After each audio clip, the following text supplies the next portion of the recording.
on this, Francesca. Did you wash your hands long enough? I did. Are you sure? I did. Do you remember our bread experiment? Oh. Let's go back and try again. Okay, so we wash our hands. We wet our hands. Make sure you get some soap and get it between all of your fingers, under your nails. Happy birthday to me. Happy birthday to me. Happy birthday to me. Okay.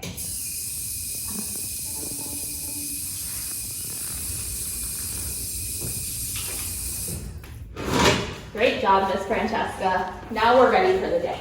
All right, this is an easy experiment you can do at home. We just got 3 pieces of bread and labeled our bags.